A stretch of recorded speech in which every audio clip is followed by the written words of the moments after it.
हाँ, तो आज हम बात कर रहे हैं द सैंडमैन वॉल्यूम 1 प्रेल्यूड्स एंड नॉक्टर्न्स के आखिरी चैप्टर पर।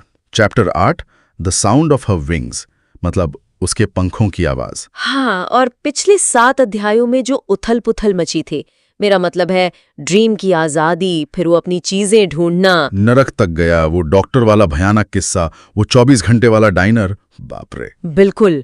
उन सब के बाद ये वाला चैप्टर एकदम अलग है, बहुत शांत। जैसे एक ठहराव आ गया हो। सही कहा। और यही बात थोड़ी अजीब भी लगती है। मतलब ड्रीम ने सब कुछ वापस पा लिया है, अपना हेलमेट, रेत की थैली, रूबी, सब कुछ। हाँ, उसका साम्राज्य वापस मिल गया। लेकिन वो खुश नहीं है। वो एक पार्क में बैठा है, कबूतरों को दाना डाल रहा है और बेचैन है। हाँ, जैसे अंदर ही अंदर सोच रहा हो, जैसा कहा भी गया है कि भाई अब मेरा काम हो गया, अब मैं क्या करूं, ये खालीपन क्यों, जीत के बाद भी। और यही इस चैप्टर का मतलब कोर इशू है मेरे ख्याल से। बाहरी शक्ति शायद अंदर के खालीपन को नहीं भर पाती है ना। बिल्कुल। तो आज हम इसी को समझने की कोशिश करेंगे। ये मूड क्यों है, डेथ का इतना अलग सा चित्रण क्यों है, और ड्रीम को इससे क्या मिलता है। और वो पार्क में बैठा है एकदम जैसे उसमें जान ही न हो, बस दाना फेंके जा रहा है। और ठीक तभी एंट्री होती है उसकी बड़ी बहन डेथ की। हाँ, पर ये वो मौत बिल्कुल नहीं है जिसके बारे में हम सोचते हैं। काला चोगा, वो डरांती, डरावना चेहरा, वैसा कुछ नहीं। नहीं, बिल्कुल नहीं। यहाँ डेथ एक जिंदा दिल सी यंग लड़की है, गॉथ लुक टाइप का, नॉर्मल कपड़ों में। और उसके गले में वो चांदी का अंक लॉकेट, जो मजे की बात है जीवन का प्रतीक है, मौत का नहीं।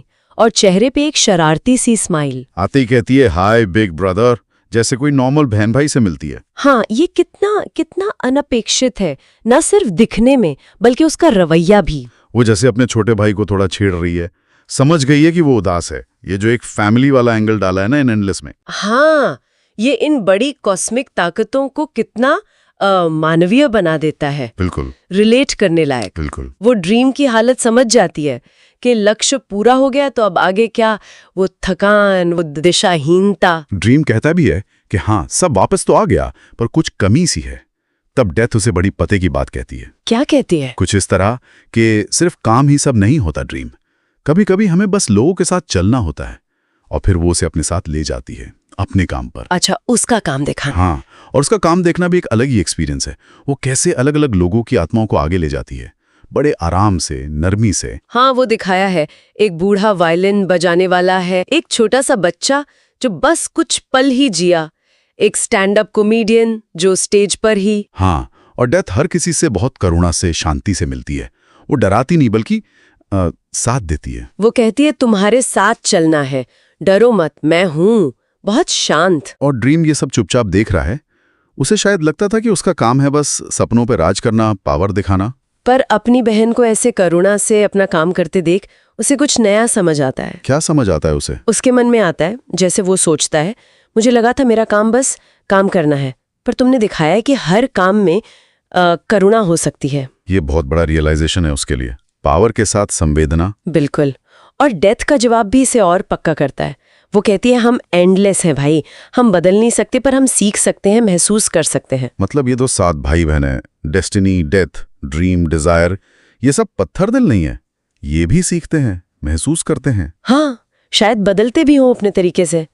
तो ये चैप्टर सिर्फ कहानी का एंड नहीं है, बल्कि एक नई समझ की शुरुआत है। ये वो अस्तित्व की थकान और फिर शांति की तलाश, या शायद उद्देश्य की तलाश के बारे में है। डेथ का ये रूप और ड्रीम का ये आत्म मंथन, ये वॉल्यूम 1 को एक शांत पर बहुत पावरफुल नोट पर खत्म करता है। हाँ, ये ड्रीम का वो पहलू दिखाता है जो सिर्फ राजा या शक्ति नहीं, बल्कि सोचने वाला, महसूस करने वाला भी है। सही। और जब ड्रीम आखिर में पाक लौटता है तो उसकी चाल में फर्क होता है। हाँ, वो पहले वाली उदासी या थकान नहीं है, एक नई एनर्जी है। वो मुस्कुराता भी है। शायद अब वो अगले सफर के लिए तैयार है, लेकिन एक बदले हुए नजरिए के साथ। तो अगर संक्षेप में कहें, इस चैप्टर में ड्रीम अपनी बहन डेथ से मिलता है। डेथ जो उम्मीद से बिल्कुल परे, बहुत मानवीय और दयालु है। हाँ, और वो ड्रीम को दिखाती है कि ड्यूटी को करुणा के साथ कैसे निभाते हैं। इससे ड्रीम को एहसास होता है कि उसके होने का मतलब सिर्फ पावर नहीं बल्कि कनेक्शन और संवेदना भी है। ये उसके कैरेक्टर के लिए एक टर्निंग पॉइंट है। बिल्कुल। और अब सुनने वालों के लिए एक सवाल छोड़ जाते हैं। ये वॉल्यूम 1 का अंत है, पर एक नए सफर की शुरुआत भी। कहानी की आखिरी लाइनें हैं, उसने अपने पंख खोले और एक ऐसी आवाज आई जो मौत की नहीं थी, वो थी मुक्ति की। हाँ, ये मुक्ति की आवाज, ये ड्रीम के लिए क्या है? क्या वो अपने पुराने तरीकों से मुक्त हुआ है या कोई नई जिम्मेदारी है? कहानी यहाँ से कहाँ जाएगी, खासकर जब अगले वॉल्यूम का नाम द डॉल्स हाउस है, ये सोचने वाली बात है। अगली बार तक।